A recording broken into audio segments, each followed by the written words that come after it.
እዚ ኣፎት ሚድያ እዩ ሰላም ጣና ሃበልና ኣብ ዝተፈላልየ ቦታን ኩነታትን ኮይንኩም ምድላዋት ኣፎት ሚድያ ትከታተሉ ክቡራትን ክቡራናን ነሳት ዝተዋደዱ ዋናዊ ምዕባለታት ሒዝናልኩም ቀሪብና ኣለና ሓበራዊ ጻንሒትኩም ሳናክኹም ብምዕዳም ናብ ዝርዝራቶም ተሰጋጊርና ዶክተር ደብረጽዮን ዝርከቦም 13 ሓለፍቲ ሕወሓት ተኣጊዶም መኻሊ ሓበሬታ ናብ ትግራይ ኣትዩ ዝተባሃለ 257 ሚልዮን ብር ዝምልከት ጊዜያዊ ምሕዳር ትግራይ ምላሽ ክበሉ ተሓቲቱሎም ብናይ ሓሳብ ኣፈላላይ ኣብ ጎንፂ ዘለኹም ኣካላት ጸገምኩም ኣብ ዙርያ ጠረጴዛ ክትፈትሕዎ ብዘይ ምኻልኩም ህዝብና ረዚን ዋጋ ይኸፍለሎ ክብል መንበረ ሰላም ኦርቶዶክስ ተዋህዶ ቤተክርስትያን ትግራይ ገሊጾም መኻሊ ሓበሬታ ኤርትራ ኣብ ጉዳይ ወደብ ዓሰብ ኣብ ስምምዕ በፂሓላ ኣሜሪካ ብወለንተኦም ካብቲ ሃገር ንዝወፁ ሰነዳት ዘይብሎም ስደተኛታት $3,000 ነፃ በረራን ዝህብ ሓድሽ መደብ ዕላው ገይራ ነዚኣቶምን ካልኦት ተገደስቲ ዝበልናይ ምዕባልታትን ከነካፍለኩም ኢና ምሳና ጽንሖም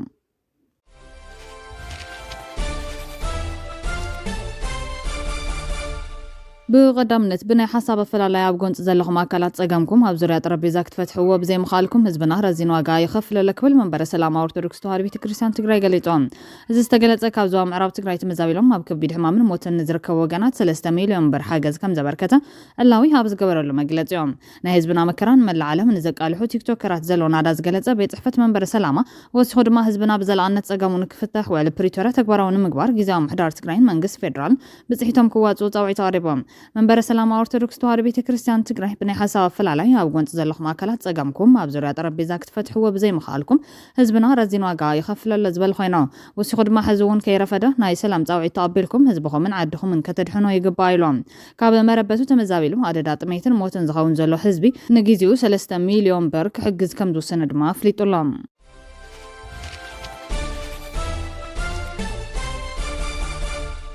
ናብ ትግራይ ኣትዩ ዝተባሃለ 257 ሚልዮን ብር ዝምልከት ጊዜያዊ ምሕዳር ትግራይ ምላሽ ክበሉ ተሓቲቶም ኮሚሽን ምሕደራ ስጋት ሓደጋ ኢትዮጵያ ኣብ ትግራይ ማዕስከር ተመዛበልቲ ሕንጸት ረድኤት ኣይተቋረጸን ኢሎም እቲ ኮሚሽን ብረቡዕ ኣብ ዘውፅኦ መግለጺ መንግስቲ ኣብታ ማዕስከር ዝርከቡ ተመዛበልቲ ብቐዳምነት ትኹረት ብምግባር ናይ ምግቢ ሰብኣዊ ሓገዝ ይቐርበሎ ኢሎም ኣብ ዞባ ሰሜን ምዕራብ ትግራይ ዝርከብ ማእኸል ተመዛበልቲ ሕንጸት ብዘጋጠመ ጥሜት ተመዛበልቲ ሞት ከም ዘለዎን ንሕማማት ከም ዝተቓልዑን ብሰፊሕ ክንገር ድሕሪ ምጽንሑ እዮም እቲ ኮሚሽን ነዚ መግለጺ ኣውፂኡ ዘሎ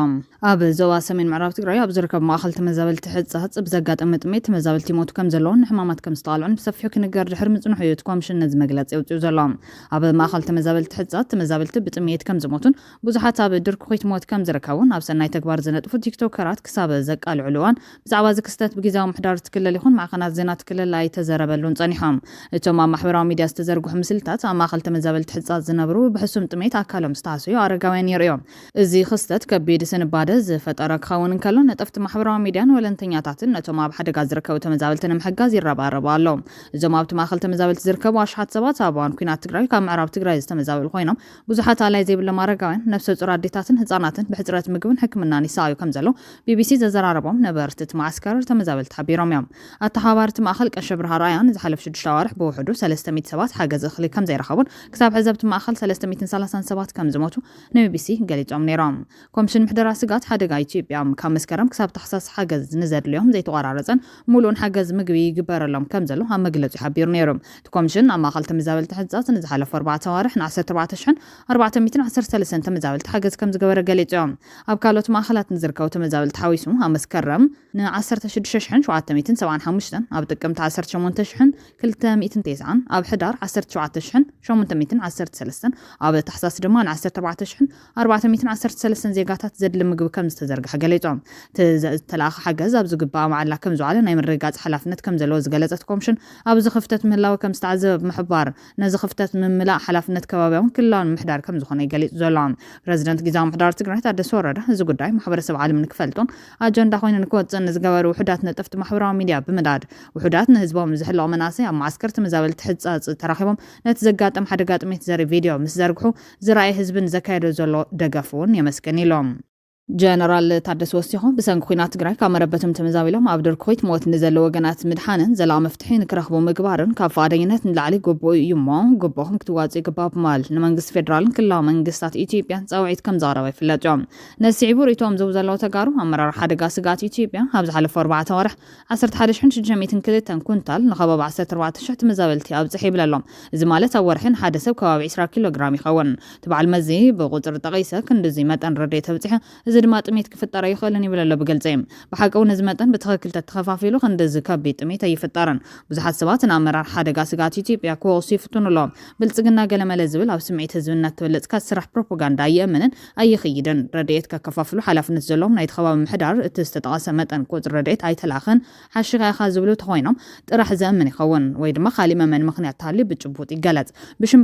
ብልጽግና ሆይ ሆይ እናበልካ ህዝቢ ከተዕሽ ምፍታን ግን ክቐረሎም ብኩሉ ገጽ ብዳታ ይምጻ ክንኣምን ብልጽግና ተመዛበልትን ኣብ መረበቶም ብዘይ መምላሱ ዓብይ ሓላፍነት ይወስድ ብዝተግባሩ ክንቃወሙ ይግባእ ካብ ዝሓሊፉ ኩሉ ነገር ፀላ እናበልካ ክትብለጽ ምፍታን ግን ይኸውነን እዚ መጠን ረድኤት ናበይ ኣትዩ ንምንታይ ጥሜት ከም ዘሎ ዘይፍለጥኩም እንታይ ትሰርሑ ነርኩም ዝብሉ እቶም መሪሕነት እዮም ክምልስዎ ዝግባእ ኢሎም ኣለዎም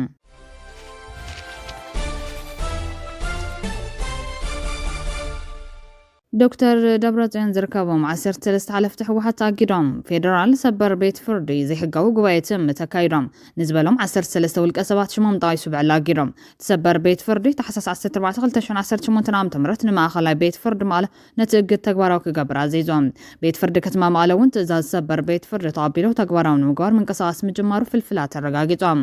ብኻሊእ ሓበሬታ ኤርትራ ንግብፂ ወደብ ዓሰብ ፋይዳ ትላ ግብፂ ኣብ ወደባት ዓሰብን ጅቡትን ንምህናፅ ስምምዕ ከም حتى قالت لهم غازيتا ذا ناشونال كم زحبروا قبطي مس ايرتران جبوتن ودبات نمهنا سمع كم استفرارمت حبيروم سمع قبطي مس غدا بايت تحيزو مس ኢትዮጵያ ብዛት ወጥቶም ሰሓብ ኣብ ላዕሊ ኢትዮጵያ ዘለዋ ጻጥን ምሕያል ዝዓለመ ከም ዝኾነ ይዝረብዮም ነትፍጻመ ቀረባ ዝኾኑ ምንጭታት ብምጥቃስ ስትጸብጻብ ከም ዘረዶ ግብጽ ብዙሕ ናይ ሚድያ ሸፈነ ብዘይት ወሃበን በሚስጥራዊ መንገድን መስከለቴን ሃገራት ዝፈረመቶ ስምምዕ ዓቕሚ ወደብ ዓሰብ ኤርትራን ወደብ ዶራሌ ጅቡትን ክምባል ዝብልዮም ክልቲኦም ወደባት ኣብ ደቡባዊ ክፋል ቀይሕ ባሕሪ ጥቓ መጻብ ቦባብ ኤልማን ደብ ዝርከቡ ምዃኖም ዝተቐሰት ጸብጻብ ጅቡትን ኤርትራን ጎረባብቲ ኢትዮጵያ ምዃነን ጥራሕ ዘይኮነስ ኢትዮጵያ መብዛሕትኡ ኣቑሑታት ተእትወሉ ብወደብ ዶራሌ ምዃኗ ዘኻኺሩሎም እቲ ጸብጻብ ቀፂሉ ድማ ግብጺ ኣብ ቀይሕ ባሕሪ ልዕሊ 2000 ኪሎሜትር ገማግም ባሕሪ ዘለዎን ነቲ ንቐይሕ ባሕሪ ምስ ሜዲትራንያን ዘራኽብ መትረብ ስዊዝ እትቆጻጸር ሃገር ድሕሪ ምባል ከም ኢትዮጵያ ዝኣመሰላ ወደብ ዘይብለን ሃገራት ናብ ቀይሕ ባሕሪ ንምብጻሕ ዝገብሮ ጻዕሪ ብተደጋጋሚ ክትቃወም ምጽንሓር ኣድዮም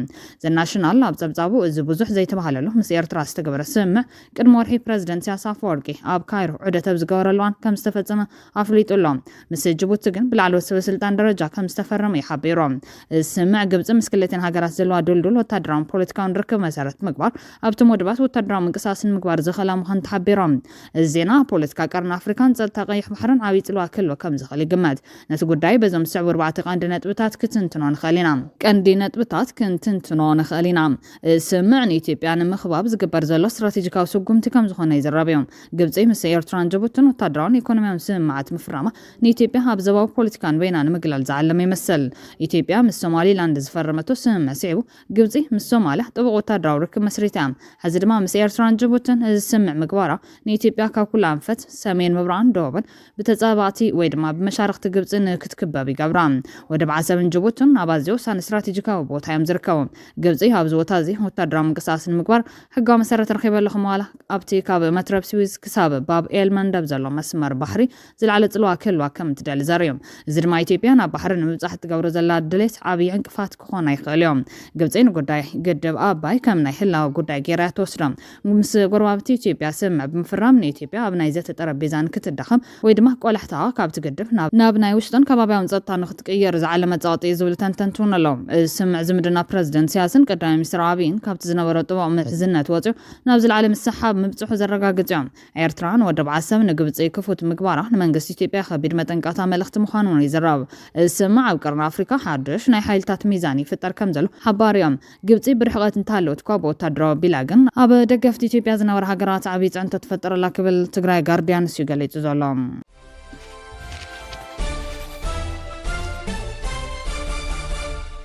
ኣሜሪካም ቦለንቶም ካብቲ ሃገር ንዝወፁ ሰነዳት ዘይብሎም ስደተኛታት $3,000 ነፃ በረራን ዝህብ ሓድሽ መደበላዊ ጌራ መንግስቲ ኣሜሪካ ቅድሚ መወዳእታ 2025 ቦለንቶም ካብቲ ሃገር ንዝወፁ ሰነዳት ዘይብሎም ስደተኛታት $3,000 ብጥረ ገንዘብ ነፃ በረራ ኣየር ናብ ዓዶምን ዝህብ ሓድሽ መደብ ኣዳሊ ከም ዘሎ ንኽፍሊ ድሕነት ሃገር ብምጥቃስ ምርበብ ሓበሬታ ሳሃራ ሪፖርት ተካፊሎም ብመሰረት ሓድሽ ፖሊሲ ቅድሚ 31 ታሕሳስ 2025 ብመንገዲ ሞባይል ኣፕሊኬሽን CBP ሆም ዝምዝገቡ ስደተኛታት ትናፃ ክፍሊት ዝረኽቡ ጥራሕ ዘይኮነስ ዝኾነ ዘይተኸፈለ ሲቪላዊ መቕጻዕቲ ወይ ልዕሊ ዓቐን ብምጽንሖም ዝውሰድ መቕጻዕቲ እውን ምሕረት ክግበረሎም እዩ ጸሓፊት ድሕነት ሃገር ክሪስቲን ኖኤም ነተበግሱ ኣካል ናይቲ መንጎ ጽኑዕ ምትግባር ኢሚግሬሽን ርእሰ ምብራር ንምትብባዕ ዝግበር ዘሎ ሰፊሕ ድፊት ምዃኑ ገሊጻ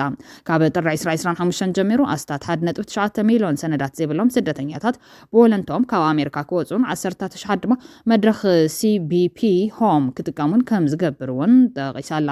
ነቲ ዕድል ዘይጥቀሙ ስደተኛታት ግን ማሰርቲ ብግዴታ ምብራርን ዳግማይ ናብ ኣሜሪካ ንኽያቱ ቀዋሚ እገዳን ከጋጥሞም ከም ዝኽእል ሰበስልጣን ኣሜሪካ ጠንቂቖም ኣለዎም ክፍልሕ ድሕነት ኣሜሪካ እቲ ናይ $3,000 መተባብዒ ጥብቂ ናይ ግዜ ገደብ ዘለዎ ኮይኑ ኣብ መወዳእታ 2025 ከም ዘብቅዕ ኣፍሊጦም ብኻሊእ ሓበሬታ ፍሉጥ መራሒ ዳዒሽ ኣብ ከባቢ ደማስቆ ተታሒዞም ኣብ ገጠራት ሶርያ ንጉጅለ ዳዒሽ ዝመርሕ ዝነበረ ጣሓ አልዙኣቢ ምስቲ ብኣሜሪካ ዝምራሕ ኪዳን ጥምረት ፀረ ዳዒሽ ብምትሕባር ብፍሉይ ስርሒት ብሰራዊት ሶርያ ኣብ ትሕቲ ቀይዲ ከም ዝኣተወ ማዕኸናት ዜና ሳና ብ24 ተሓሳስ ንሚኒስትሪ ውሽጣዊ ጉዳያት ሶርያ ብምጥቃስ ሓቢሮም አልዳላቲ አቡ ዑመር ቱቢያ ተባሂሉ ዝፍለጥ አልዙኡቢ ናይቲ ጉጅለ ኣመሓዳሪ ደማስቆ ኮይኑ ዘገልግል ዝነበረ ኮይኑ ሓያሎ ካልኦት ሓገዝቱ ሰባት እውን ምስኡ ኣብ ፍጻመ ተታሒዞም ኣሎም ነቲ ኣብ ደማስቆ ዘሎ ሓድሽ መንግስቲ ከም ዘይሕጋዊ መንግስቲ ዝቆፅሮ ዳዒሽ ኣብዚ ግዜ ብቐንዱ ንጥፈታት ኣንጻር ኣብ ሰሜን ዝርከቡ ሓይልታት ኩርዳውያን እናተኪሩሎም ዳዒሽ ኣብ ዒራቅ ኣብ 2017 ድሕሪ 2 ዓመት ድማ ኣብ ሶርያ ተሳዒሩ እኳ እንተነበረ ኣባላት ጉጅለ ግን ክሳብ ሕዚ ኣብ ክልተን ሃገራትን ካልኦት ቦታታት ኣፍሪካን ኣፍጋኒስታንን ቀታሊ መጥቃዕቲ የካይዶም ዘለዉ ክቡራትን ክቡራንን ቤተሰብ ኣፎት ሚድያ ነሳት ዝተዋደዱ ዋናዊ ምዕባለታት ኣቅሪብና ከንቢትና ስለተከታተሉና ነመስገን ላይክ ሼር ሰብስክራይብ ምግባር ቤተሰብ ኣፎት ሚድያ ኾኑ ሰሰናዩ ተመኒና